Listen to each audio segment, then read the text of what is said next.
இந்த பூமியில கால் வைக்காத இடம் அது எது? அது கடல் மட்டும்தான். கடல்ல எவ்வளோ மர்மம் இருக்கு தெரியுமா? இன்னைக்கு இந்த வீடியோல நம்ம அத தான் பார்க்க போறோம். பொதுவா விண்வெளிக்கு கூட போயிரலாம். ஆனா கடலோட ஆழத்துக்கு போக முடியாதுன்னு சொல்லுவாங்க. அது மட்டும் இல்லாம இந்த உலகத்துல முதல் உயிர் பிறந்ததே அது கடல் தான். உலகத்துல எவ்வளோ டெக்னாலஜி வளர்ந்திருந்தாலும் கூட கடலோட ஆழத்துல என்ன இருக்குன்னு நமக்கு இப்போ வரைக்கும் தெரியாது. என்னென்ன உயிர் வாழுதுன்னு கூட தெரியாது. சயின்ஸ் எவ்வளோ பெருசா வளர்ந்தாலும் கடலோட ஆழத்தை பத்தி நமக்கு இன்னுமே தெரியல. மரியானா ட்ரான்ஸை பத்தி பார்க்கலாமா? அதுல வாழ்ற ஆபத்தான உயிர்களும் அதை சுத்தி இருக்கிற ஆபத்தான இடத்த பத்தி பார்க்கலாம்.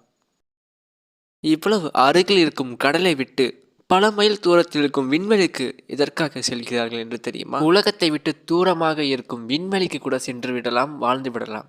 ஆனால் உலகத்திலே இருக்கும் கடலில் வாழவும் முடியாது, என்ன இருக்கும் தெரிந்து கொள்ளவும் முடியாது.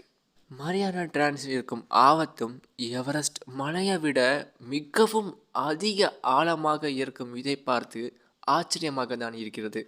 பார்ப்பதற்கு எவ்வளவு அழகாக இருந்தாலும் அதில் இருக்கும் ஆபத்து இதில் மட்டுமல்ல, கடலிலும் தான் எரிமலைகள் உள்ளது. திக்கு தெரியாத பாதைகளும் கல்கள் உடைந்த இடங்களும் ஆபத்தை ஒளித்து வைத்திருக்கும் மரியானா தீவு பல உயிர்களுக்கு கடவுளாகவும் இருக்கிறது, பல ஆபத்துக்கு குருவாகவும் இருக்கிறது. 11 கிலோமீட்டருக்கு உள்ள வரைக்கும் தான் மனுஷங்க போயிருக்காங்க. அதுக்கு கீழே என்ன இருக்குன்னு இன்ன வரைக்கும் தெரியாத ஒரு மர்மங்கள். மனிதர்கள் அனுப்பிய நீர் முழுங்கி கப்பலால் கூட 1000 அடியை தாண்ட முடியாது. மீறி சென்றால் பெசரில் வெடித்துவிடும்.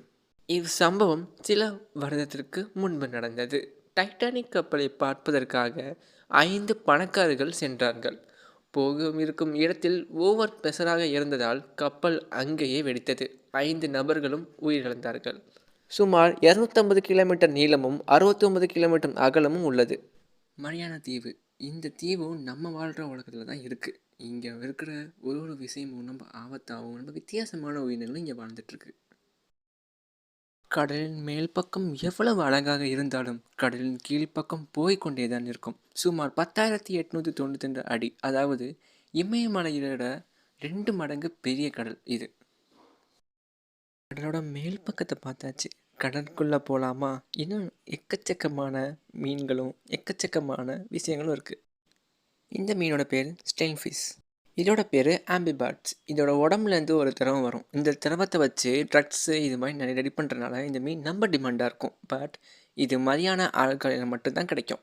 இதுக்கு பேர் ஜம்போ ஆக்டோபஸ். இது ரொம்ப பெருசாக இருக்கும், பார்க்குறதுக்கு ரொம்ப ஜெயின்டாட்டிக்காக இருக்கும். ஆங்குலர்